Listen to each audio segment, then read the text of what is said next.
هذا النور شفاء صدور فاض وعطر.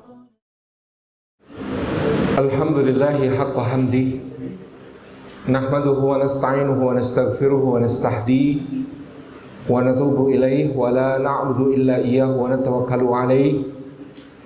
اللهم فصل وسلم وبارك على سيدنا وحبيبنا وشفيعنا ومولانا محمد وعلى آله وعلى أصحابه وذرياته ومن سار على نهجه وسن بسنته واهتدى بهديه إلى يوم لقاء ربه. أما بعد.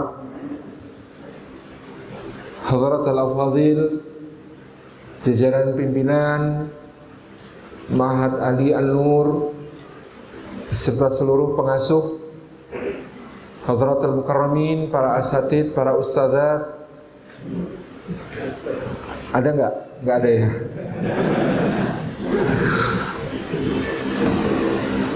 Para asatidah sekalian yang kami banggakan, seluruh santri dan hadirin hadirat rahimani wa rahimakumullah, puji syukur kita haturkan kehadirat Allah Subhanahu wa taala atas limpahan karunia-Nya kita dihimpun pada pagi menjelang siang ini di dalam majelis ilmu. Mudah-mudahan setiap langkah yang kita tempuh hari ini menjadi pemudah jalan kita semua menuju ke surga. Dan duduk kita semua semoga termasuk taman di antara taman-taman surga, tempat Allah mencurah-curahkan rahmat-Nya, menaungkan sayap-sayap malaikatnya, menurunkan sakinah ke dalam hati kita, dan menyebut-nyebut nama kita semua dengan bangga pada makhluk-makhluk mulia yang ada di sisinya.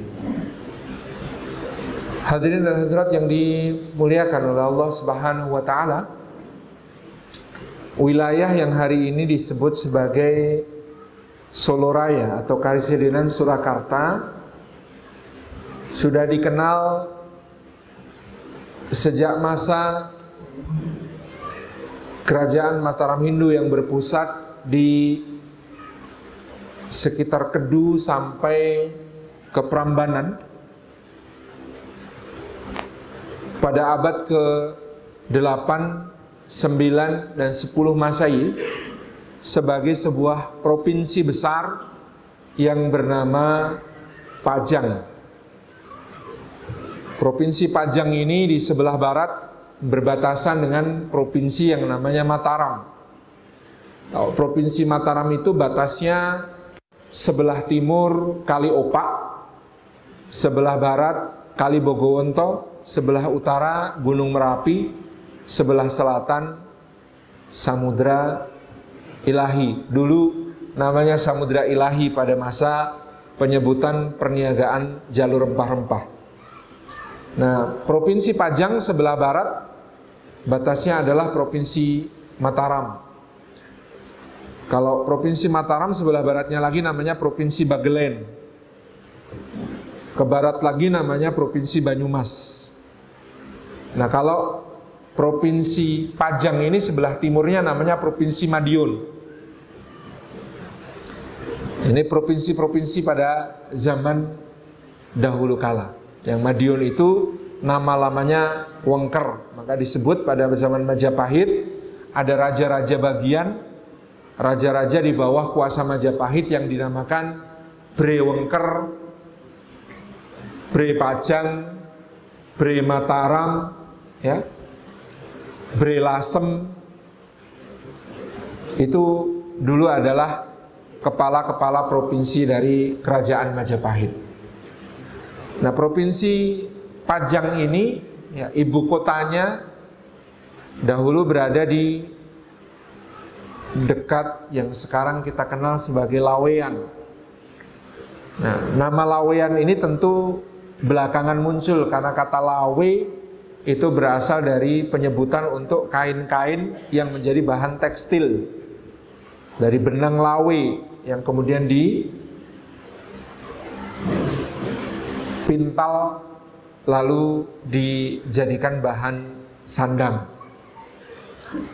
Nah, jejak dari dakwah Islam di daerah wilayah Provinsi Pajang ini bisa kita temui, salah satu bukti tertuanya adalah Masjid Laweyan yang ada di Laweyan. Nah, nama masjid itu memang seharusnya begitu, karena nama masjid itu sesuai dengan nama wilayah dakwahnya. Makanya kenapa kami di Jogokarian nama masjidnya Masjid Jogokarian, supaya wilayah dakwahnya jelas. Sekarang ini banyak masjid wilayah dakwahnya tidak jelas karena penamaan yang kurang tepat. Di satu kampung ada Masjid At-Taqwa, ada Masjid Al-Ikhlas. Lalu wilayah dakwahnya Masjid At-Taqwa dan Al-Ikhlas ini tidak jelas. Kalau muzaki rebutan, oh ini jamaah kami. Kalau muzaki, kalau mustahik lempar-lemparan, itu jamaahnya sampean itu. Yang sholat di Masjid At-Taqwa hanya orang bertakwa, yang sholat di Masjid Al-Ikhlas hanya orang yang ikhlas. Yang lain tidak sholat di masjid. Nah, maka dulu sunnah Nabi SAW, Masjid Quba, Masjid Bani Sulaim, Masjid Bani Salamah, Masjid Bani Amr, Masjid Bani Auf, ya karena sesuai dengan nama kampung, tempat berdirinya masjid tersebut yang menjadi batas wilayah dakwah yang diemban oleh takmir masjid tersebut, DKM masjid tersebut. Nah, Masjid Laweyan ini memiliki cerita yang menarik karena disinilah ya menjadi wilayah dakwah salah satu leluhur dari dinasti Mataram yang bernama Ki Ageng Henis.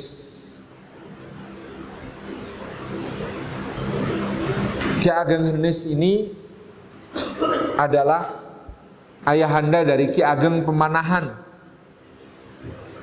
dan berarti adalah kakek dari Panembahan Senopati. Ki Ageng Henis ini adalah putra dari Ki Ageng Selo, yang tempat dakwah beliau ada di Selo. Selonya daerah mana? Purwodadi. Bukan Selo yang di Boyolali, tapi yang di Purwodadi. Ada dua kan ya?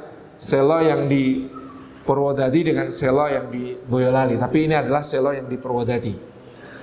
Ki Ageng Selo adalah murid Kinasih Sunan Kalijaga pada zamannya. Terkenal dengan kisahnya menangkap petir, meskipun itu pasti adalah sebuah metafor di dalam babat ya. Kenapa beliau disebut menangkap petir ketika berada di sawah, sehingga gugon tuhonnya orang Jawa. Kenapa kalau ada petir supaya tidak tersambar, kemudian mengatakan ih gandrek putune Ki Ageng Selo gitu ya. Itu gugon tuhonnya. Nah, menangkap petir ini maknanya adalah ya menaklukkan satu wilayah dakwah yang dengan begitu ya, beliau pada saat itu dianggap sebagai seorang yang kalau melaksanakan sholatul istisqa maka mustajab ya. Jadi beliau ya berdakwah di wilayah-wilayah yang kering ya, termasuk Grobogan pada saat itu adalah wilayah yang kering. Maka beliau memimpin sholatul istisqa untuk memohon hujan kepada Allah Subhanahu wa taala. Sehingga kemudian pada saat itu Allah mengaruniakan hujan. Nah, lalu kemudian beliau dianggap sebagai yang mampu mengendalikan cuaca. Sehingga disebut sebagai yang menangkap petir gitu ya. Nah, inilah leluhur dari Trah Mataram yang kemudian Ki Ageng Selo nanti adalah putra dari Ki Ageng Tarub ya, ke atas yang kemudian naik nasabnya konon kepada Raja Brawijaya kelima, Raja Majapahit dari dinasti Wijaya yang terakhir. Karena putra beliau yang bernama Bundan Kejawan itu nanti menjadi Ki Ageng Tarub ketiga setelah menikahi Dewi Nawangsih, putra Ki Ageng Tarub kedua, gitu ya. Raden Bundan Kejawan ini konon putra Brawijaya V dari istri yang berasal dari Putri Wandan. Wandan ini daerah di Indonesia Timur yang hari ini kita kenal sebagai daerah Banda Neira di Kepulauan Maluku. Maka nanti kalau kita melihat biografi Sultan Agung, salah satu keturunan garis ini, disebutkan tubuhnya lebih kecil daripada orang Jawa pada umumnya, dan kulitnya lebih gelap daripada orang Jawa pada umumnya. Karena ada darah Wandan atau Banda Neira yang berasal dari Indonesia Timur pada saat itu. Nah, Ki Ageng Henis yang berdakwah ini adalah seorang ulama yang pada saat itu diutus ayahnya untuk membuka dakwah ke arah selatan, ya, dari Selo menuju ke arah selatan, ya, sampai di wilayah yang kemudian kita kenal sebagai wilayah Pajang saat ini. Nah, di kira-kira tahun 1546 masih masa Kesultanan Demak, ya, beliau tiba di wilayah Pajang, kemudian beliau menemui tokoh setempat, ya, seorang pemuka agama Hindu yang bernama Ki Ageng Beluk. Nah, Ki Ageng Beluk ini kemudian menjadi sahabat dari Ki Ageng Henis. Dengan sangat santun, Ki Ageng Henis meminta izin kalau diperkenankan beliau akan mengajari masyarakat untuk, ya, memanfaatkan banyaknya pohon lawe, ya, yang ada di sekitar untuk menjadi bahan sandang. Jadi dai-dai zaman dulu itu selalu melihat potensi wilayah, kemudian mencoba untuk mengembangkannya sebagai jawaban persoalan masyarakat. Nah, lawe di daerah ini kemudian dikembangkan oleh Ki Ageng Henis untuk menjadi produk bahan sandang. Jadi lawenya kemudian dipintal, kemudian dari benang-benang lawe itu ditenun menjadi kain-kain yang bisa dipasarkan pada saat itu. Nah, maka masyarakat membuka diri dengan sangat antusias. Wah, ini ada orang pinter datang ke sini, ya, mengembangkan industri. Jadi sejak dulu memang daerah ini kawasan industri. Diajak untuk mengolah lawe menjadi kain. Dan akhlaknya Ki Ageng Henis ini disebutkan begitu manis, ya. Maka disebut beliau itu Ki Ageng Henis karena akhlaknya yang sangat manis, terasa, ya, budi pekertinya yang luhur, baik hati kepada orang, mudah berbagi, ya, suka menolong, ya. Sampai Ki Ageng Beluk sendiri kadang merasa sungkan, ya, saking baiknya Ki Ageng Henis kepada beliau. Dan Ki Ageng Henis tidak langsung untuk kemudian menyampaikan saya mau menyebarkan agama Islam, tidak, tapi membina masyarakat terlebih dahulu. Ya, lama-kelamaan banyak orang yang kemudian tertarik kepada ibadah beliau yang tekun, ya, setiap subuh sudah bangun, kemudian beribadah kepada Allah Subhanahu wa taala. Di tengah-tengah waktu duha, beliau minta izin setelah mengawasi pekerja-pekerja yang memintal benang lawe ini, beliau melaksanakan sholatul duha, ya. Kemudian di waktu zuhur beliau juga sholat sebelum melayani makan untuk para pekerja-pekerjanya, dan seterusnya. Jadi akhirnya lama-kelamaan banyak penduduk yang tertarik pada dinil Islam, masuk Islam melalui beliau Ki Ageng Henis. Sampai Ki Ageng Beluk ini yang pemilik sebuah pura besar, tempat agama, tempat ibadah agama Hindu yang besar di wilayah lawean tersebut, ini kemudian semakin percaya kepada Ki Ageng Henis, dan akhirnya Ki Ageng Beluk pun juga memeluk Islam.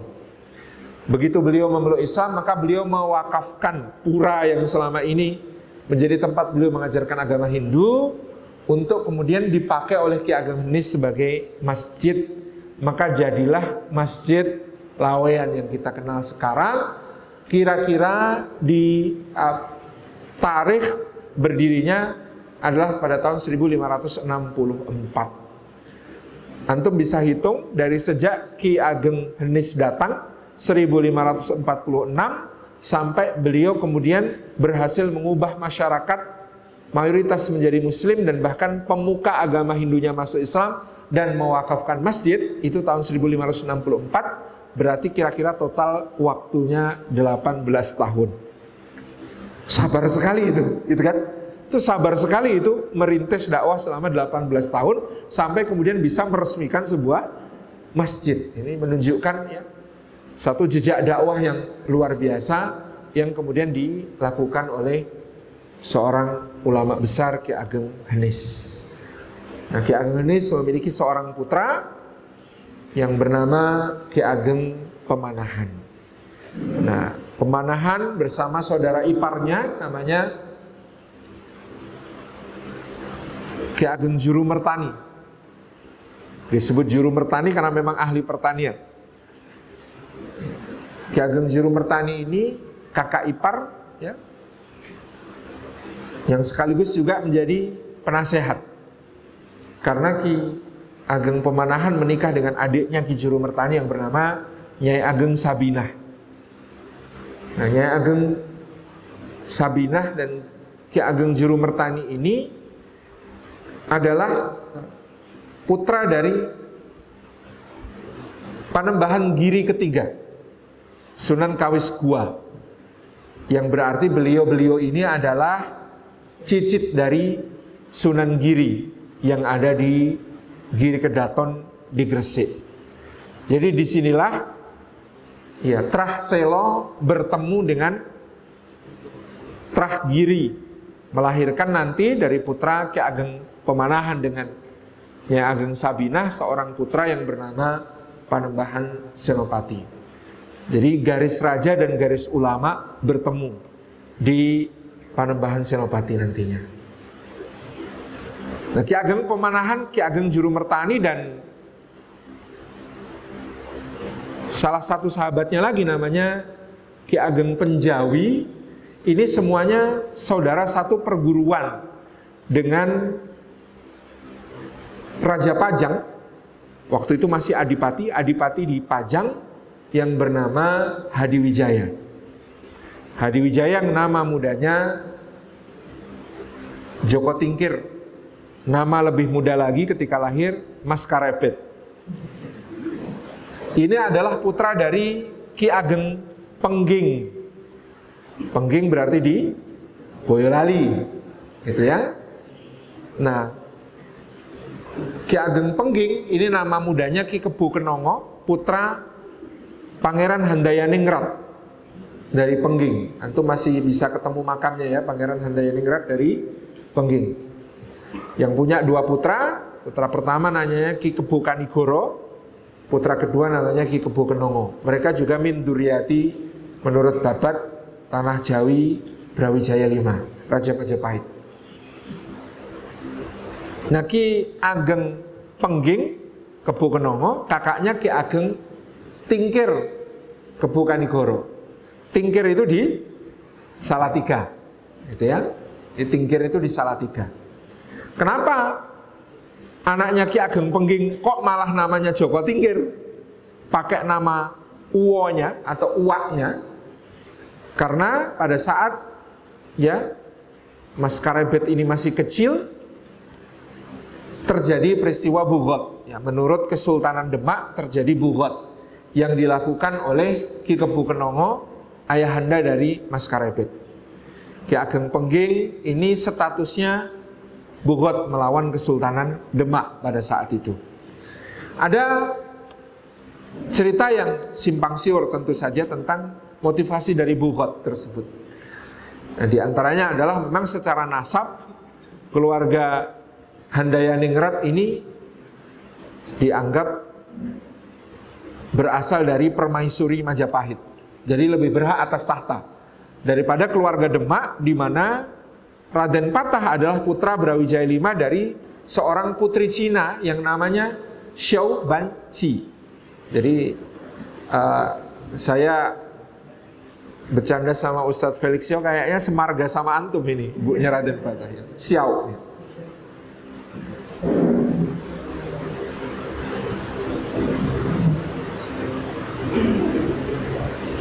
Nah, karena putri Cina itu kan selir pada saat itu kedudukannya. Jadi yang permaisuri merasa lebih berhak bertahta. Lagi pula itu kan pangeran berdarah campuran, half blood prince gitu ya.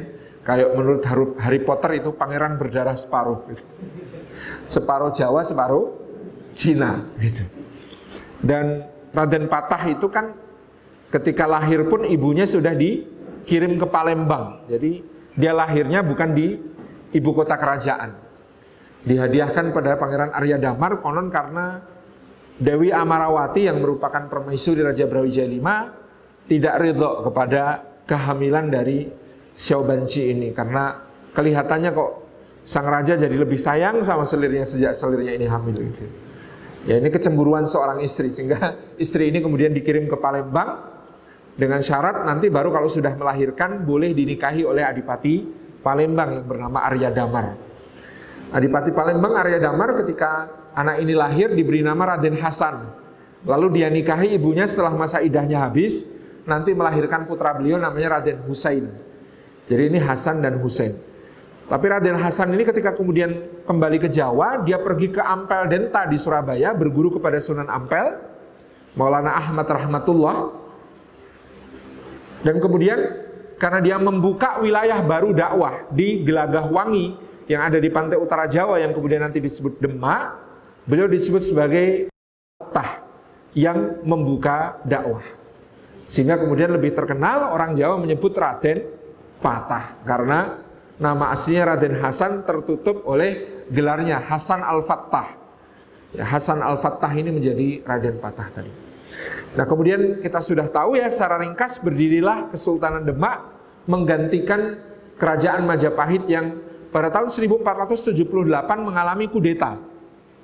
Jadi ini kudeta internal, bukan diserang oleh Demak, tapi dikudeta oleh seorang penguasa wilayahnya yang bernama Girindrawardana Dyah Ranawijaya dari Keling alias Kediri. Ibu kota Majapahit saat itu ada di Mojokerto. Jadi ada kudeta dari Kediri menuju ke Mojokerto. Sehingga Majapahit pun runtuh pada tahun 1478 dengan penanda tahun Sirno ilang kertaning bumi. Sirno itu 0, ya kan, kalau Sirna kan 0 ya. Ilang itu juga 0. Kertaning itu 4. Karena orang yang makmur itu ya kendaraannya berkaki 4. Kertaning itu artinya makmur 4. Bumi itu 1. Kan bumi nggak mungkin 2 ya. Nah itu kode tahun 0041 dibaca dari belakang tahun 1400 Saka. Kalau dikonversi ke Masehi menjadi 1478. Itu saat runtuhnya Majapahit. Tapi bukan oleh Demak. Ini yang kemudian banyak diselewengkan oleh teman-teman yang anti-Islam, Islamofobia, grup-grup di Facebook yang kemudian menuliskan hancurnya peradaban Majapahit oleh kedatangan Islam. Bullshit. Nggak ada seperti itu. Yang ada para wali yang begitu sabar ketika berdakwah.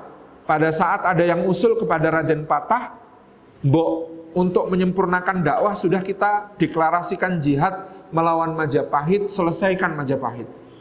Kata para wali, jangan dulu. Majapahit masih diperintah oleh ayahanda Raden Patah pada saat sebelum tahun 1478. Kalau Raden Patah memaklumkan perang melawan ayahnya sendiri, orang Jawa ini orang yang sangat menghormati orang tua. Bakti kepada orang tua itu termasuk inti ajaran orang Jawa. Bakti kepada orang tua itu prinsip yang sangat dihormati orang Jawa. Kalau Raden Patah sampai menyerang ayahnya, maka yang akan terjadi adalah orang Jawa itu sangat benci pada anak durhaka. Kalau Raden Patah menyerang bapaknya, maka orang Jawa tidak akan mau menganut agama Islam, karena Islam pasti dianggap agamanya anak durhaka. Sabar. Sabar, wis sekarang dakwah dulu, sebarkan dengan damai, pelan-pelan, terus nanti pasti akan ada momentumnya. Betul, kudeta 1478 terjadi. Tapi begitu kudeta 1478 terjadi, Girindrawardana Dyah Ranawijaya ternyata memiliki kebijakan yang sangat longgar kepada Islam. Jadi tidak memusuhi. Maka Babat menulis lambang pada saat itu Kerajaan Majapahit di bawah pimpinan Girindrawardana Dyah Ranawijaya memiliki pusaka utama berupa keris bernama Kanjeng Kiai Condong Campur. Perhatikan kalau Babat menulis kata keris, pusaka, biasanya metafor, biasanya perumpamaan. Kenapa pusakanya namanya Condong Campur? Perhatikan, condong artinya cenderung, campur artinya memadukan.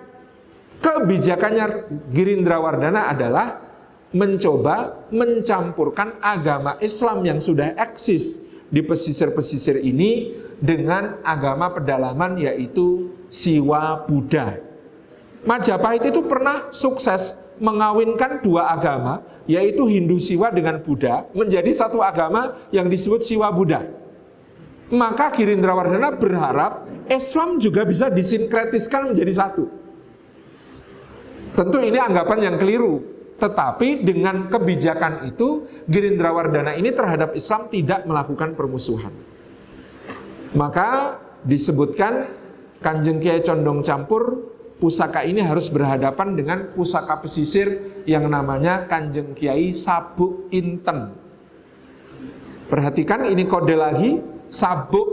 Antum tahu sabuk? Ikat pinggang. Inten artinya berlian. Sabuknya saja berlian. Kira-kira siapakah yang sabuknya berlian? Itulah adipati-adipati pesisir yang muslim dan kaya raya dari perdagangan. Adipati Demak, Adipati Jepara, Adipati Tuban, Adipati Gresik, itu semuanya muslim. Dan semuanya kaya raya dari perdagangan. Maka disebut sabuk Inten. Sabuknya saja Inten. Kaya raya gitu. Nah, kebijakan ini yang terjadi pada saat itu. Pada tahun 1501 terjadi kudeta berikutnya. Sudah kudeta, dikudeta balik. Yang melakukan kudeta ternyata adalah Perdana Menterinya sendiri yang bernama Patih Udara. Dalam kronik dinasti Ming dilaporkan namanya Prabu Tala. Prabu Udara, karena setelah dia kudeta membunuh Girindrawardhana Dhyaranawijaya, dia naik tahta sebagai Prabu Udara Raja Majapahit. Berbeda dengan Girindrawardhana yang seorang yang tadi welcome kepada dakwah Islam, tapi berusaha untuk menyatukannya dengan agama Siwa dan Buddha, Prabu Udara agresif menyerang Islam. Pada tahun 1503 dia menyerbu Giri Kedaton, menyerbu pesantrennya Sunan Giri pada saat itu. Nah, Babat lagi-lagi menggunakan metafor. Ketika terjadi penyerbuan, Sunan Giri sedang menulis di kamar beliau. Mendengar ribut-ribut di luar, beliau merasa terganggu dan marah, sehingga Sunan Giri melemparkan penanya ke angkasa, berubah menjadi keris, yang namanya keris Kanjeng Kiai Kolomunyeng. Berputar-putar di angkasa lalu menyerang pasukan Majapahit sampai mereka terbunuh dengan hancur-hancuran. Kalau kita baca begini, wih, ini kerisnya Sunan Giri sekti. Padahal lagi-lagi itu adalah metafor. Kolomunyeng, kalam, munyeng, kolam, munyeng. Kalam itu ucapan, munyeng bikin pusing. Kolam itu pena, tulisan, munyeng bikin pusing. Artinya apa? Penulis Babat sebenarnya hendak menginformasikan kemungkinan pada saat itu Sunan Giri berpidato atau menulis surat kepada para panglima Majapahit yang justru membuat para panglima Majapahit saling serang dan saling bunuh satu sama lain. Nah, karena dinasti Mataram yang menulis Babat ini atas perintah Raja-Raja Mataram kan adalah keturunan Sunan Giri dari garis ibu Nyai Sabinah binti Panembahan Kaiwes Guo tadi yang keturunan Sunan Giri, kan dinasti Mataram berkepentingan menjaga kehormatan Sunan Giri. Sehingga apa yang terjadi? Ya kalau ditulis apa adanya, nanti orang baca salah paham. Wah, Sunan Giri ternyata provokator ulung. Gitu. Bisa menghancurkan pasukan hanya dengan kata-kata.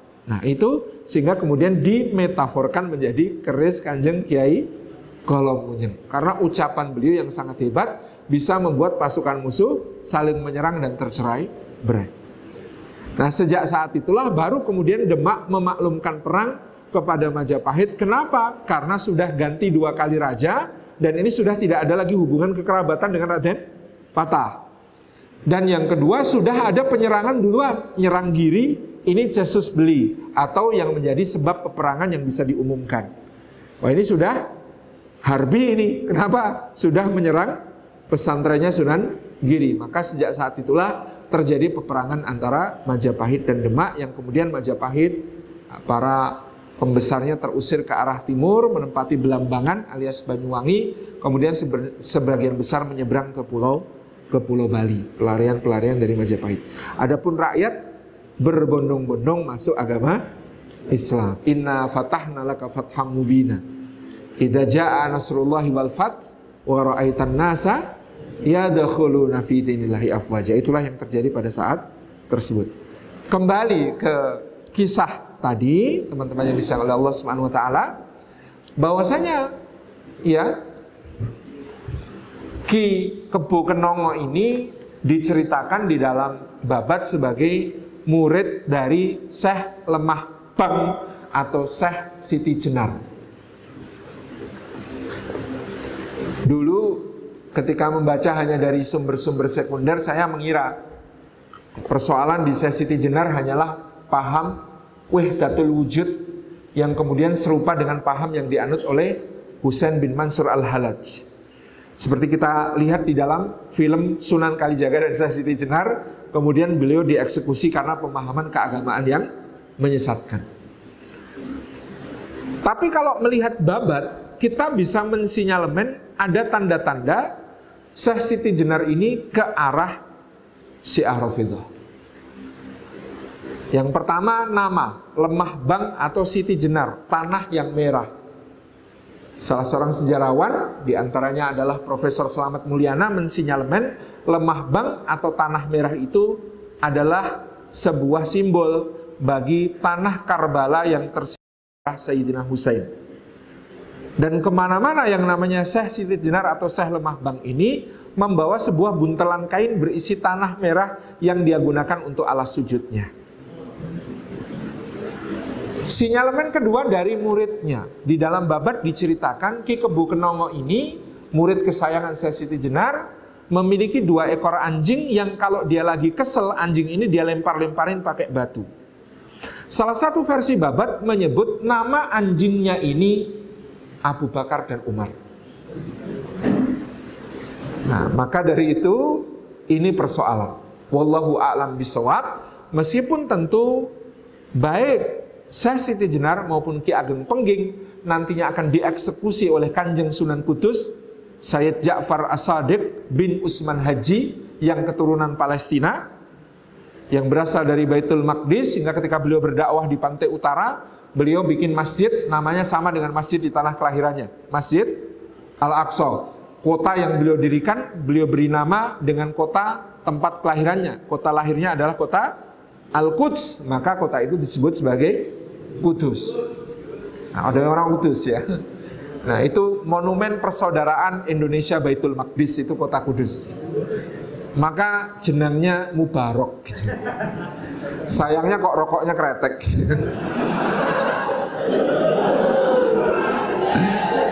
Gitu ya, jadi itu. Nah, Kanjeng Sunan Kudus kemudian mengeksekusi ini ternyata bukan karena paham keagamaannya, tapi karena paham keagamaan ini berimplikasi politik, yaitu melakukan bughat atau pemberontakan kepada ya kesatuan dakwah yang dipimpin oleh Sultan Demak Bintoro pada zamannya. Nah, putranya Ki Ageng Pengging nanti kemudian diselamatkan, diambil murid oleh Sunan Kudus. Ya, Mas Karabet ini sekaligus tinggal bersama uaknya di Tingkir, maka disebut Joko Tingkir. Kemudian ya diambil murid juga oleh Sunan Kalijaga. Diselamatkan akidahnya, jangan sampai ikut dengan bapaknya atau guru bapaknya yang dahulu. Ini cerita pada saat itu menurut salah satu versi Babat. Maka ya karena nanti Mas Karabet Joko Tingkir alias Sultan Hadiwijaya ini akan memiliki seorang putra namanya Pangeran Benowo, dan Pangeran Benowo akan memiliki putri bernama Ratu Ayudyah Banowati yang menjadi istri dari putra Panembahan Senopati yang bernama Panembahan Sedokrapyak alias Hanyokrowati, dan dari pernikahan ini lahir Sultan Agung Hanyokrokusumo. Maka Babat juga berkepentingan untuk menjaga martabat dan nama baik dari Sultan Hadiwijaya. Meskipun pada masa mudanya dia terkenal dengan aksi-aksi yang menarik. Contohnya di dalam Babat disebutkan dia naik rakit numpak getek gitu ya, yang kemudian geteknya ini menuju Demak didorong oleh 40 ekor buaya. Nah, saya agak ketawa kalau itu dipraktekkan secara real di Bengawan Solo, kemudian naik gedak didorong 40 buaya. Karena itu lagi-lagi metafor. Naik gedak menuju Demak didorong oleh 40 buaya, itu berarti beliau meniti karir ke Demak dengan didukung oleh 40 preman-preman. Karena boyo pada saat itu lambang para preman. Kemudian kan disebutkan bahwa di sana ya Joko Tingkir ini ketika hendak mengabdi ke Demak supaya mendapatkan jasa besar, dia memberi makan seekor kerbau dengan tanah, yang kemudian membuat kerbau itu mengamuk di tengah alun-alun Demak. Lalu dia berhasil mengalahkan kerbau itu dan kemudian diangkat menjadi menantunya Sultan Trenggono di Demak. Kerbau pada zaman Majapahit adalah simbol bangsawan. Makanya nama Kebu, bapaknya kan juga Kebu Kenoko, uaknya juga Kebu Kanigoro. Itu nama-nama bangsawan. Mahesa, Mahesa Campaka, Mahesa Wong Ateleng. Itu adalah nama bangsawan. Jadi memberi makan kerbau dengan tanah berarti menyuap seorang bangsawan Majapahit dengan suatu kedudukan, yang membuat bangsawan ini kemudian memberontak melawan Demak. Lalu dia yang mengalahkan bangsawan itu sehingga dia mendapat jasa, lalu diangkat menjadi menantu Sultan Trenggono. Metafor semua ya kalau Babat. Nah, makanya kalau mempelajari sejarah Jawa lewat Babat, itu yang belajar memang harus orang Jawa. Nggak dapat feel-nya kalau bukan orang Jawa. Menginterpretasi seperti ini kan kita harus mencocokkan dengan sumber-sumber lain. Dan memang sumber-sumber lain ketika itu memberi kesaksian tentang aksi-aksi agak berbau preman yang dilakukan oleh Joko Tingkir sampai menjadi menantu Sultan Trenggono, lalu diangkat menjadi adipati di Pajang. Nah, terjadilah konflik setelah wafatnya Sultan Trenggono, digantikan oleh putranya yang bernama Susuhunan Prawoto. Prawoto dikisos oleh seorang sepupunya yang bernama Arya Penangsang, Adipati Jipang. Kenapa kok dikisos? Karena Prawoto menjadi dalang bagi pembunuhan ayahanda Arya Penangsang, Pangeran Sekar Sedolepen, yang kalau saja Pangeran Sekar tidak dibunuh, maka dialah yang menjadi raja, bukan Sultan Trenggono, ayahanda Prawoto. Jadi pembunuhan itu berkonsekuensi yang jadi raja, yang seharusnya Pangeran Sekar menjadi Pangeran Trenggono. Dan jalur nasab raja kan geser ke ini. Nah, Arya Jipang, Arya Penangsang ini kemudian kisos, membunuh Sunan Prawoto. Tapi kemudian beliau berlebihan, fabago, ya, melakukan tindakan melampaui batas dengan juga membunuh waktu itu adalah Pangeran Haldiri, penguasa Jepara, suami Ratu Kalinyamat. Ya, yang kemudian Pangeran Haldiri ini terbunuh secara zalim. Nah, karena Pangeran Haldiri terbunuh secara zalim, maka Joko Tingkir, Adipati Hadiwijoyo yang berkedudukan di Pajang, mewakili keluarga besar Sultan Trenggono, menuntut kisos kepada Arya Penangsang. Ada pertemuan antara Hadiwijoyo dengan Ratu Kalinyamat. Ratu Kalinyamat ini, ya ini salah satu yang gara-gara orang baca Babat dengan letterlek jadi masalah. Karena diceritakan bertapa telanjang. Padahal maksud bertapa telanjang adalah menghabiskan hartanya fisabilillah, karena beliau sempat 2 kali mengirim armada berkekuatan 150 dan 200 kapal untuk menyerang Portugis di Malaka. Sehingga oleh Portugis beliau digelari sebagai Sang Mawar Laut Utara, Noremorte del Mar, Mawar Laut Utara. Saking mujahidah yang luar biasa. Itu adalah Ratu Kalinyamat. Inti cerita, ketika kemudian menuntut kisos kepada Arya Penangsang, karena sakti mandraguna, ya, Arya Penangsang ini Hadiwijoyo bikin sayembara. Siapa yang bisa mengkisos Arya Penangsang atas pembunuhannya terhadap Pangeran Haldiri, maka akan diberi hadiah tanah di Pati dan Mataram. Gitu ya. Pati waktu itu sudah maju, daerah pesisir. Mataram masih berupa hutan karena lama ditinggalkan, tidak ada yang menghuni sejak meletusnya Gunung Merapi tahun 1000 yang mengakibatkan tertimbun material lahar yang dahsyat dan di atasnya tumbuh hutan yang lebat. Itu tanah Mataram. Singkat cerita, ya, kita sudah tahu Danang Sutawijaya berhasil mengalahkan Aryo Penangsang dengan adu tombak ya di atas kuda. Kudanya Panembahan Senopati konon betina, kudanya Aryo Penangsang konon jantan yang bernama Gagak Rimang ya. Karena kudanya Panembahan Senopati ini betina dan cantik, kudanya Aryo Penangsang nggak fokus. Nah ini bagian dari siasatnya Ki Juru Martani konon begitu. Nanti kalau kamu bertarung dengan Aryo Penangsang pakai kuda betina yang cantik loh, ya malu-maluin toh paman. Mosok pakai kuda betina, wis manut toh pakai kuda betina sehingga kudanya Aryo Penangsang nggak fokus ya. Kuda yang nggak fokus kan susah dikendalikan. Ya, sedang birahi ya ngejar-ngejar kuda betinanya. Nah, tuannya bingung mengendalikannya gitu kan. Akhirnya tombak Kanjeng Kiai Pleret berhasil merobek perutnya Aryo Penangsang yang waktu itu bersenjatakan tombak Kanjeng Kiai Muntab.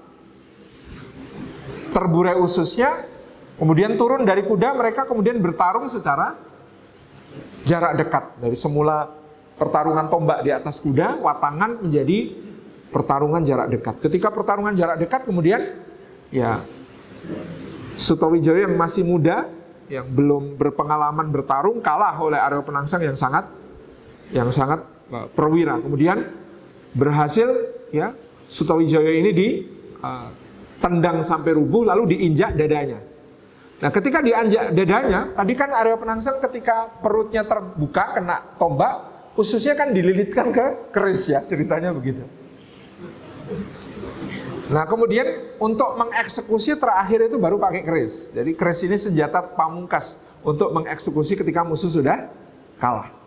Ditariklah kerisnya untuk mengeksekusi Sutawijaya alias nanti Panembahan Senopati ini. Nah terputuslah ususnya. Karena terputus ususnya beliau Aryo Penangsang pun gugur pada saat itu di Bengawan Sore. Bengawan Sore ini cabangnya Bengawan Solo yang hanya dialiri air kalau sore, dibuka tutup. Jadi kalau sore dialiri air, kalau pagi ditutup lagi gitu ya. Namanya Bengawan Sore.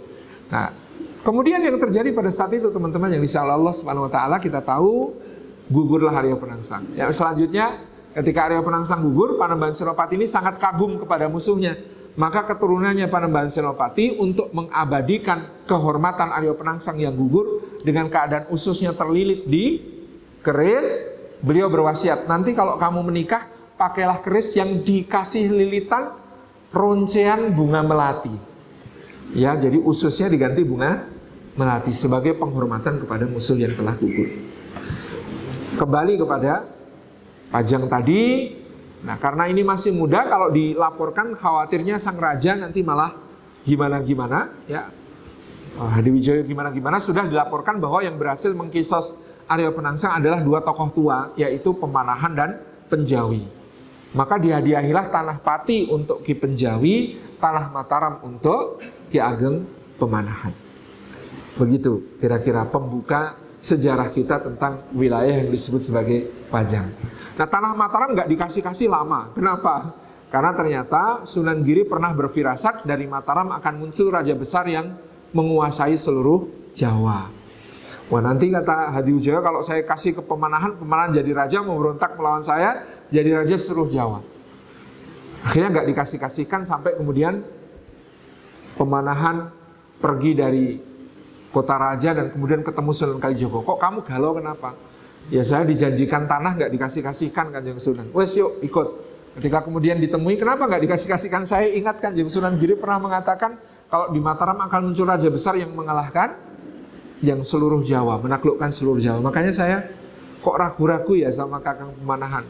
Kemudian Pemanahan diminta bersumpah baiat setia selama Hadiwijaya hidup, jangan pernah memberontak. Maka beliau pun bersumpah setia sehingga tanah Mataram dikasihkan. Ya, Pemanahannya tidak memberontak sampai beliau wafat, digantikan oleh putranya Danang Sutawijaya. Ketika kemudian Sultan Hadiwijaya Sedo meninggal, barulah kemudian Pangeran Benowo menawari Panembahan Senopati yang sudah menjadi seperti kakak kandungnya sendiri, padahal kakak angkat. Saya serahkan tahta Pajang kepada Kang Mas. Silahkan Kang Mas yang jadi raja. Kang Mas lah yang paling berhak. Hati saya terlalu lemah untuk menjadi raja. Karena Pangeran Benowo ini lembut banget hatinya. Nggak tegaan. Nggak cocok jadi raja, kata beliau. Panembahan Senopati mengatakan, tidak Dimas. Saya tidak mungkin mengambil hak dari Adimas. Tetaplah menjadi raja di Pajang. Lalu Kang Mas minta apa? Sebutkan Kang Mas. Wilayah-wilayah akan saya berikan. Apa yang Kang Mas minta akan saya berikan. Bingung, 3 hari 3 malam dipikirkan minta apa ya. Lalu dibisikin sama Ki Jurumertani, minta pusaka. Akhirnya betul, minta pusaka. Ketika pusaka diminta diberikan semua, diangkutlah pusaka dari Pajang ke Mataram pakai arak-arakan. Dari situ rakyat jadi sudah paham. Oh, keraton sudah pindah ke Mataram. Soalnya apa? Pusakanya pindah. Persepsi rakyat sudah begitu. Sejak itu, maka kerajaan dianggap sudah berpindah ke Mataram.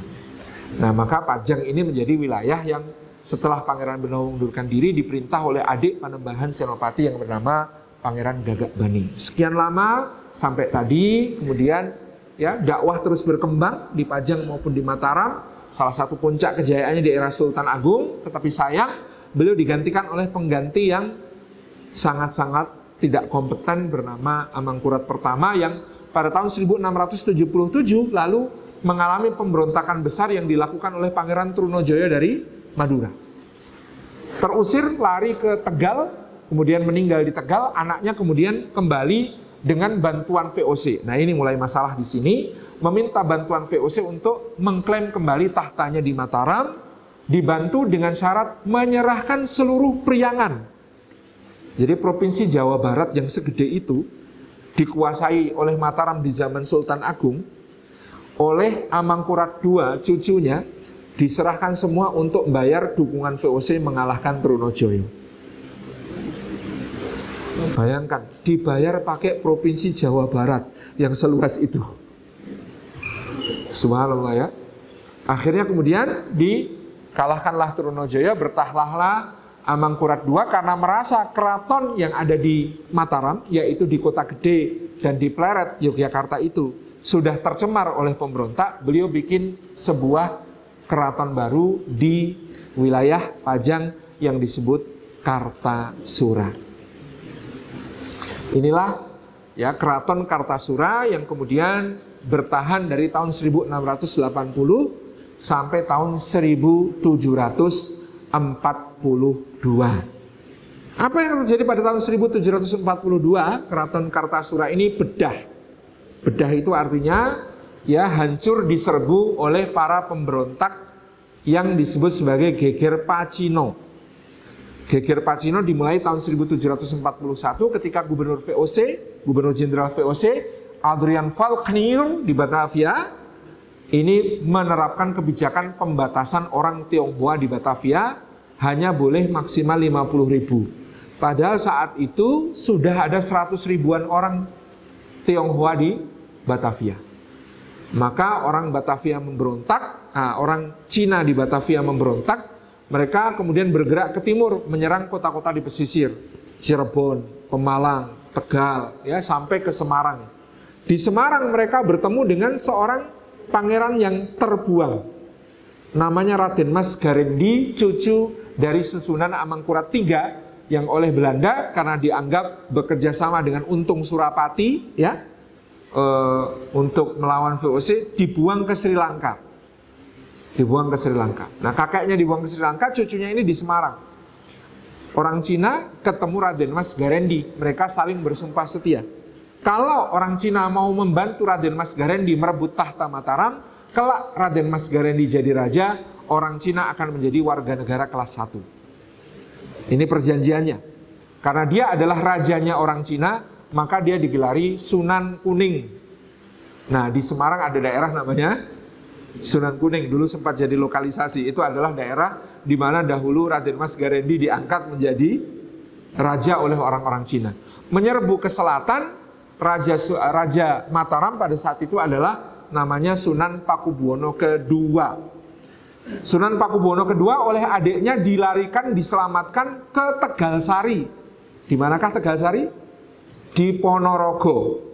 Sebuah pesantren, salah satu pesantren pertama di Jawa yang dipimpin oleh Ki Ageng Muhammad Besari di Tegalsari, Ponorogo. Di situ sang raja menyamar menjadi santri dan kemudian diambil menantu oleh Ki Ageng Muhammad Besari di Tegalsari. Karena raja ya ngasih maharnya kan gede-gedean ketika menikah. Salah satunya adalah diangkutlah satu joglo dari keraton Kartasura yang masih bisa diselamatkan, diberikan kepada pesantren Tegalsari di Ponorogo. Nah, joglo ini pada beberapa tahun yang silam di masa Pak Harto, karena sudah lapuk, kemudian diganti dengan joglo yang baru dengan bentuk yang sama. Joglonya dilego, dilelang, dan ternyata kemudian akhirnya sekarang jatuh ke tangan Pak Anies Baswedan, dipasang di rumah beliau di Jakarta. Itu adalah joglo yang dulu diberikan oleh Pakubuwono II sebagai hadiah pernikahan untuk pesantren Tegalsari. Nah, setelah di situ adiknya Pakubuwono II yang namanya Pangeran Mangkubumi ini memimpin perlawanan kepada pemberontak-pemberontak Cina ini bersama Cakraningrat IV dari Madura, Raja Madura Barat pada saat itu berhasil mengalahkan orang Cina ini. Akhirnya setelah selesai pemberontakan Cina, maka Pakubuwono II meminta agar dibuat istana baru karena Kartasura sudah bedah, sudah hancur dan sudah ternoda. Pangeran Mangkubumi survei karena beliau ini suka sejak muda itu menyelam di Bengawan Semanggi. Jadi dulu Bengawan Solo itu namanya Bengawan Semanggi. Ada desa di tepi Bengawan Semanggi namanya Desa Solo. Bukan Solo, tapi Solo. Nah, di Desa Solo ini menurut Pangeran Mangkubumi cocok untuk dijadikan sebagai istana baru. Dulu Pangeran Mangkubumi itu selain suka memanah, beliau ahli horsebow dan pelananya masih tersimpan di Keraton Yogyakarta. Pelana untuk beliau horsebow itu namanya Kanjeng Kiai Cekatak. Itu pelana ala Usmani. Itu indah sekali. Jadi beliau selain suka memanah, suka berkuda, beliau suka berenang. Kalau berenang, beliau punya cincin bermata, berlian. Itu caranya berenang, latihan renang. Cincinnya dilempar ke dalam sungai, terus beliau selulum nyari cincinnya. Nganti ketemu. Itu menguji ketahanannya di dalam air. Itu caranya begitu. Itu Pangeran Mangkubumi. Ketemu Desa Solo, lalu beliau menjadi arsitek bersama beberapa pejabat keraton yang lain. Dibangunlah istana di Desa Solo yang kemudian dinamai Keraton Surakarta. Karta, Sura, lalu menjadi Surakarta. Pindah dari Kartasura ke Surakarta. Apa bedanya Kartasura sama Surakarta? Karta artinya makmur, Sura artinya berani. Kalau di Kartasura, makmur, baru kemudian berani. Nah, kalau di Surakarta, harapan barunya berani dulu. Nanti insya Allah akan makmur gitu ya. Nah, itu yang kemudian menjadi Keraton Surakarta sekarang. Nah, karena jasa-jasanya yang sangat besar, Pangeran Mangkubumi ini dijanjikan ketika pulang dari Ponorogo ya, pada tahun 1745 pulang dari Ponorogo mau ke Keraton Baru. Pakubuwono II tanya sama adiknya, "Dek, kamu pengen apa? Minta, tak kasih." "Enggak, Kang Mas, saya pokoknya ngabdi kepada Kang Mas." "Enggak, Dek, mintao." Akhirnya ketika lewat wilayah Sragen, namanya waktu itu adalah wilayah Sukawati. Sragen disebut Sukawati. Di daerah situ kemudian Pakubuwono II mengatakan, "Wah, sini subur ya, Dek ya. Makmur sekali. Gimana kalau ini untuk kamu, Dek? Seluas 3.000 cacah." 3.000 cacah itu berapa? 3.000 rumah tangga. 3.000 keluarga di bawah naungannya. "Wes, sini nanti 3.000 cacah tak kasihkan kamu ya, Dik." Dia hanya bisa mengatakan terima kasih kepada kakaknya. Sampai tahun 1746 belum dikasih-kasihkan. Karena provokasi seorang Perdana Menteri yang bernama Patih Pringgoloyo. Kata Patih Pringgoloyo, "Ampun, Pangeran Mangkubumi nunggu pinter ya. Nanti kalau dikasih tanah luas, nggak tunggu lama itu nanti memberontak, dia pengen jadi raja itu. Jangan yang mulia," gitu kan. "Oh, dia bodoh sekali yang mulia," gitu ya. Kayak dulu ada Benteng Takeshi itu. Ya, kira-kira begitu gambarannya Patih Pringgoloyo itu begitu. Kemudian pada tahun 1746, Gubernur Jenderal VOC namanya Baron van Imhoff datang ke Keraton Surakarta berkunjung. Nah, di saat itu Patih Pringgoloyo mancing-mancing van Imhoff untuk ikut melecehkan Pangeran Mangkubumi yang sedang duduk di Pasewakan. Duduk, diem, senyum, nunduk sepanjang pertemuan, padahal dia dibully habis-habisan sama van Imhoff, dan Pringgoloyo dipermalukan di hadapan seluruh keluarga kerajaan dan para pejabat. Siapa yang tidak sakit hati? Tapi beliau senyum terus. Pertemuan berakhir tengah malam. Pada waktu Pakubuwono II sedang akan sholat tahajud, diketuk pintunya. Dia kaget. Siapa di luar? Saya ingkang rai, Kang Mas. Dimas Mangkubumi, betul. Ada apa Dimas? Saya mau mohon pamit. Pamit kemana? Saya tidak punya pilihan selain mengobarkan perang kepada VOC yang telah melecehkan keraton ini. Ini tidak bisa dibiarkan. Akhirnya Pakubuwono memberi restu, dengan bukti restu adalah memberikan pusaka yang tadi, Kanjeng Kiai Ageng Pleret, tombaknya, bawa dik untuk bekal perjuangan. Dan Pakubuwono II ini meskipun beliau lemah dan di bawah pengaruh Belanda, tapi dia mengutus seorang tumenggungnya namanya Tumenggung Arumbinang. Kalau perang sama Pangeran Mangkubumi maka menjadi perang yang disebut Perang Kendang. Karena apa? Tumenggung Arumbinang selalu bawa kendang, padahal kendang itu biasanya diisi dengan emas, perak, dan berbagai macam perhiasan, batu berlian dan lain sebagainya. Sehingga kalau dia ketemu perang sama Pangeran Mangkubumi, perangnya pura-pura, lalu dia lemparkan kendang. Nah, kendang itu jadi bekal perjuangan, karena isinya tadi adalah berbagai macam perhiasan emas dan perak dan lain sebagainya. Itu artinya restu PB2, restu raja kepada Pangeran Mangkubumi untuk melanjutkan perjuangan.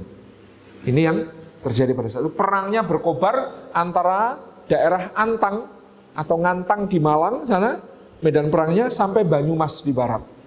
Luar biasa dahsyat peperangan pada saat itu. Pangeran Mangkubumi dibantu oleh keponakannya yang namanya Raden Mas Said atau Pangeran Sambernyawo, yang kemudian diangkat menjadi menantu dan wakil beliau. Pertempurannya dahsyat sampai Gubernur Jenderal van Imhoff pada tahun 1752 mati terkepung di Benteng Ungaran. Gubernur Jenderalnya Belanda mati terkepung di Benteng Ungaran. Salah seorang panglima tertinggi pasukan VOC namanya Kapiten de Klerk. Kapitan de Klerk itu ya menculik keluarga Pangeran Mangkubumi dan menyiksa. Akhirnya Pangeran Mangkubumi bersumpah, saya harus membunuh panglima tentara Belanda ini. Di pertempuran Sungai Bogowonto, Pangeran Mangkubumi ya memasang orang yang mirip beliau di kudanya, lalu beliau nyamar pakai pakaian prajurit biasa, bawa tombak. Dan itu ketahuan sebenarnya sama prajuritnya kalau itu Pangeran Mangkubumi. Karena apa? Pangeran Mangkubumi kalau pegang tombak bukan gagangnya, yang dipegang mata tombaknya.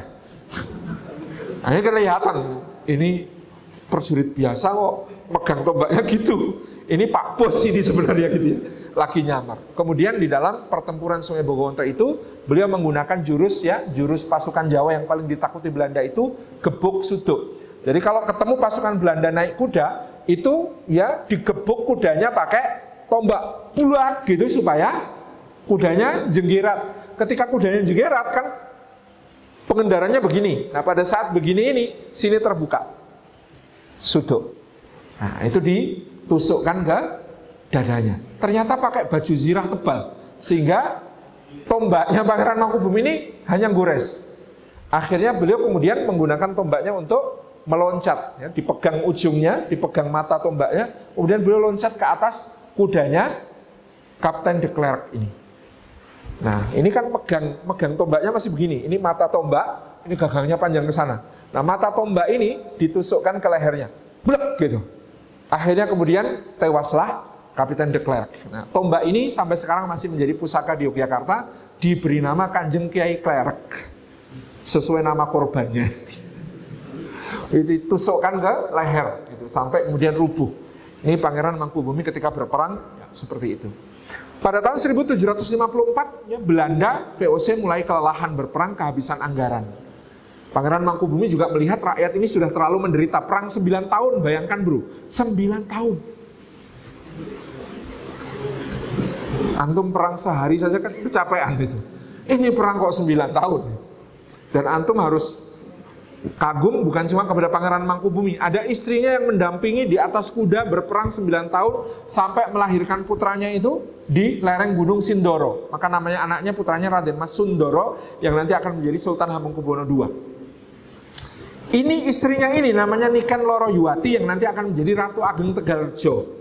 Ratu Ageng Tegalrejo ini adalah nenek buyut dari Pangeran Diponegoro yang merawat beliau sejak kecil. Makanya kita paham kenapa Pangeran Diponegoro ini mujahid tangguh. Yang merawat mujahidah tangguh.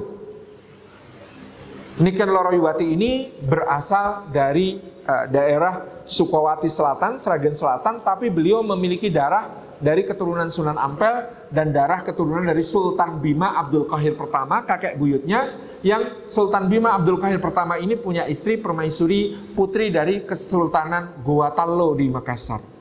Jadi darah Bugis, darah Makassar, darah Bima, darah Arab, darah Ampel, darah Madura bercampur pada seorang wanita yang bernama Niken Loroyuwati yang menjadi pendamping Pangeran Mangkubumi berjihad 9 tahun di atas kuda, nggak pernah berhenti itu bergerak. Beliau pernah menyerbu pasukan VOC di Kasatrian. Kasatrian itu di Ponorogo. Beliau markasnya di Sukawati, markasnya di Sragen. Beliau dapat kabar Pangeran Sambernyawa radhiyallahu anhu saya terkepung di Ponorogo. Beliau mau menolong, itu jalan dari Ba'da Maghrib kudanya itu, pasti sholatnya kan dijamak. Ba'da Maghrib tiba di Ponorogo subuh langsung perang. Nggak pernah berhenti, dahsyat sekali. Nah, tahun 1754 ada seorang Turki Utsmani, namanya Syarif Besar Syekh Ibrahim. Kita bisa baca keterangan bahwa betul namanya Syarif Besar Syekh Ibrahim ini seorang Turki Utsmani di dalam bukunya Profesor Merle Calvin Rivers tentang Pangeran Sambernyawa. Bagian akhir lampiran ada siapakah Syarif Besar Syekh Ibrahim yang dimaksud dalam babat Tanah Jawa. Ternyata menurut arsip-arsip kedutaan Belanda di Istanbul dan kedutaan Prancis di Istanbul, dia memang orang sana. Dan waktu itu datang ke Batavia membawa surat dari Gubernur Mustafa Pasha, dari Perdana Menteri Mustafa Pasha sebagai utusan Utsmani, dan dia mengatakan saya berhak untuk bisa mendamaikan kalian wahai VOC dengan Pangeran Mangkubumi. Akhirnya berunding dan Pangeran Mangkubumi mengatakan saya percaya kepada beliau karena beliau adalah utusan Sultan Turki Utsmani.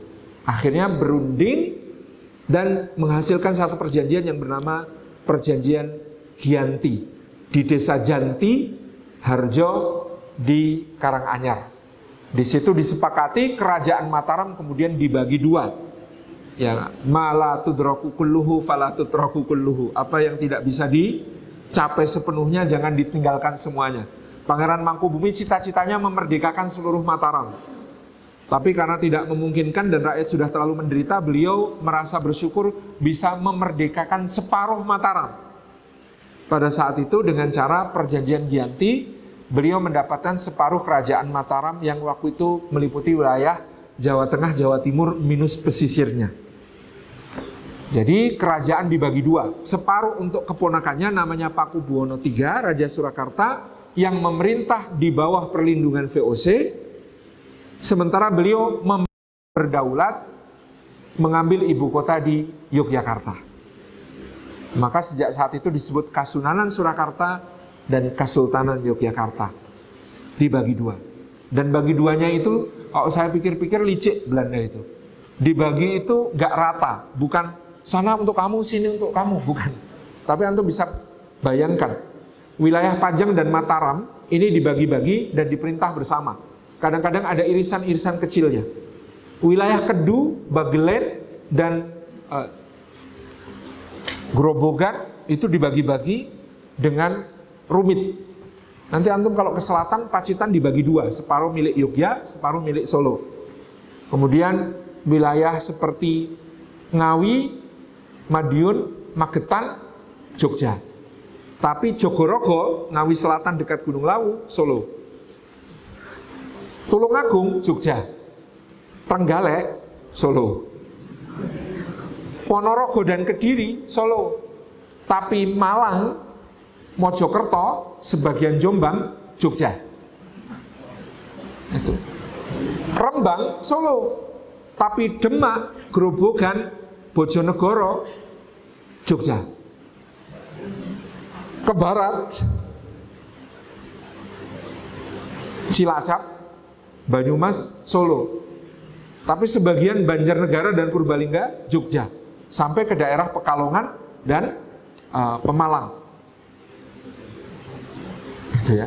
Kemudian lainnya dibagi-bagi. Ruwet pembagiannya itu. Wilayah mana Jogja, mana Solo. Itulah kemudian ya menjadi dua, Kesultanan Mataram menjadi Yogyakarta dan Surakarta. Nah, di Surakarta Sunan Pakubono III meskipun dalam penguasaan Belanda tetap berusaha mengembangkan syiar dakwah, termasuk tadi dengan penulisan baik Babad Giyanti maupun juga Babad Tanah Jawi. Ketika menulis Babad Giyanti, ya, pujangga Keraton Surakarta namanya Raden Ngabei Yosodipuro pertama itu unik. Dia menulis untuk Raja Surakarta, tapi isi Babad Giyanti memuji-muji habis-habisan Raja Yogyakarta, Pangeran Mangkubumi alias Sultan Hamengkubuwono pertama. Kemudian pada saat itu dua kerajaan ini bersaing untuk saling mengirimkan haji-haji ke Mekah. Ya, jadi ada positifnya juga. Jadi rajanya itu saingan ngirim haji-haji sebanyak-banyaknya ke Mekah, gitu ya pada saat itu. Kemudian juga mengembangkan pesantren-pesantren, termasuk Pakubono III pernah memanggil Sayyid Sulaiman, pendiri pesantren Sidogiri di Pasuruan, untuk menjadi mufti kerajaan. Nah, Sayyid Sulaiman berangkat dengan setengah hati. Ya Allah, apa baik saya jadi mufti kerajaan, tapi rajanya tunduk sama Belanda. Ya Allah, gimana ya? Ya Allah, akhirnya dia berdoa, ya Allah kalau ini baik, lindungi perjalanan saya sampai ke Mataram. Kalau ini tidak baik untuk agama saya, untuk agama umat, matikan saya di perjalanan. Ternyata beliau wafat di perjalanan. Ya Allah tidak menghendaki beliau menjadi mufti, ya, Kasunanan Surakarta yang kemudian rajanya ketika itu dianggap tunduk kepada Belanda. Itu Sayyid Sulaiman, pendiri dari pesantren Sidogiri, wafatnya di Mojo Agung ya pada saat itu. Kemudian Sayyid Sulaiman ini min Duriyati Syarif Hidayatullah Sunan Gunung Jati. Sunan Gunung Jati ini menurut penelitian Pak Ahmad Baso, karena beliau yang mengenyam pendidikannya di Timur Tengah paling lama baik di Mesir maupun di Mekah, beliaulah yang membawa sanad-sanad ilmu turas para ulama ahlu sunnah wal jamaah ke Nusantara. Dan beliau adalah murid langsung dari Al-Imam Zakaria Al-Ansori rahimahullah ta'ala. Jadi ilmu dan kitab-kitab turas yang diriwayatkan via Imam Zakaria Al-Ansori ini dibawa ke Jawa oleh Syarif Hidayatullah Sunan Gunung Jati. Yang menarik saking takdimnya Sunan Gunung Jati kepada Sunan Ampel, selama Sunan Ampel masih hidup, beliau tidak pernah mengajarkan sanad keilmuan yang beliau dapat di Masjidil Haram dan di Mesir. Nunggu setelah Sunan Ampel wafat, baru beliau mengajarkan kitab-kitab yang beliau pelajari di Mesir dan di Makkah Al-Mukarramah, sehingga kemudian ketika itu Sunan Giri, Sunan Kalijaga, Sunan Kudus dari Sunan Ampel kemudian beralih berguru kepada Sunan Gunung Jati. Masya Allah ya. Ulama dulu kalau takdim satu sama lain, ya tahu saya lebih tinggi ilmunya, wong Sunan Ampel itu ke Mekah cuma naik haji. Sementara Syarif Hidayatullah Sunan Gunung Jati itu tinggal di Mesir kurang lebih 20 tahun, tinggal di Mekah 10 tahun. Kayak apa gitu ya ilmunya gitu ya ketika mendarat di Jawa. Tapi saking kemudian beliau takdimnya, beliau tidak mau mengajarkan itu sebelum Sunan Ampel wafat. Ini yang terjadi pada zaman itu. Nah, Pakubono III kemudian mempunyai putra yang namanya Susunan Pakubono IV yang terkenal dengan peristiwa Pakepung. Karena Pakubono IV ini dekat dengan kaum santri dan ulama, maka dia mengangkat para santri dan ulama menjadi penasihat dan pejabat-pejabatnya. Sehingga banyak pangeran-pangeran tersingkir. Malah diutamakan ulama-ulama. Nah, kita bisa membaca ya karya sastra pada zaman beliau, karya Pakubono IV itu semuanya bernafaskan keislaman. Itu salah satu bukti dakwah beliau. Tapi karena itu mengancam hegemoni Belanda, pada peristiwa Pakepung beliau dipaksa untuk menyerahkan semua penasihat agamanya kepada Belanda, yang oleh Belanda kemudian sebagian dibuang ke Sri Lanka, sebagian dibuang ke Afrika Selatan. Nah, itu wilayah jajahan Belanda pada saat itu adalah Sri Lanka dan Afrika Selatan. Sampai kemudian masa berikutnya Pakubuwono V memerintah sebentar, dilanjutkan oleh putra beliau Pakubuwono VI. Pakubuwono VI adalah CS-nya Pangeran Diponegoro dalam berjuang. Beliau susunan yang masih sangat muda tetapi sangat bersimpati kepada terhitung paman beliau Pangeran Diponegoro, sehingga ulama-ulama di sekitar Pakubuwono VI ini kemudian nanti digerakkan untuk mendukung Pangeran Diponegoro. Termasuk jejaring ulama yang dekat dengan Pangeran Diponegoro sekaligus dekat dengan Pakubuwono VI adalah jejaring Kiai Mojo, Kiai Badran Anom, Kiai Pulukadang, Kiai Kasan Besari Badran, bukan Kiai Kasan Besari, Kiai Ageng Kasan Besari yang ada di Tegalsari. Yang Kiai Ageng Kasan Besari Tegalsari adalah menantu Sri Susunan Pakubuwono III, jadi saudara ipar Pakubuwono IV. Ini jejaring antara Keraton Surakarta dengan para ulama pada saat itu. Di antaranya juga ada Penembahan Buminoto, seorang pangeran Surakarta yang sangat giat. Selain raja yang memberangkatkan haji, dia juga memberangkatkan haji. Kediamannya menjadi tempat di mana para ulama tinggal. Nanti salah satunya akan menjadi cabang dari pesantren yang kita kenal sekarang sebagai Jamsaren, berasal dari Kiai Jamsari. Nah, ini yang kemudian menjadi satu cikal bakal dakwah yang terus berkembang di Surakarta Hadiningrat. Sayang Pakubuwono VI meskipun membantu Pangeran Diponegoro itu diam-diam ketahuan sama Belanda. Sehingga pada tahun 1830 di Parangkusumo beliau ditangkap Belanda, kemudian dibuang ke Ambon. Jadi Pakubuwono VI ini dibuang ke Ambon, tidak berapa lama beliau wafat. Belanda melaporkan beliau wafat karena sakit, tapi Jenderal Jatikusumo, putra Pakubuwono ke-10 yang menjabat Kepala Staf Angkatan Darat, memerintahkan penggalian makam beliau dan diotopsi. Lalu ketika diotopsi ditemukan lubang peluru di sini. Jadi Pakubuwono ke-6 ini insya Allah syahid, dibunuh oleh Belanda di Ambon pada saat dibuang karena mendukung perjuangan Pangeran Diponegoro. Itu syuhada kita susuhunan Pakubuwono ke-6. Perlawanan kepada Belanda secara senyap dilanjutkan oleh putra beliau Pakubuwono IX. Karena Pakubuwono VII dan VIII itu adalah justru paman-pamannya Pakubuwono VI. Baru tahta kembali ke jalur Pakubuwono ke-9, putra Pakubuwono VI. Pakubuwono IX ini dekat dengan Ronggo Warsito, pujangga Jawa terakhir dan mempelajari banyak ilmu tasawuf, suluk melalui Ronggo Warsito.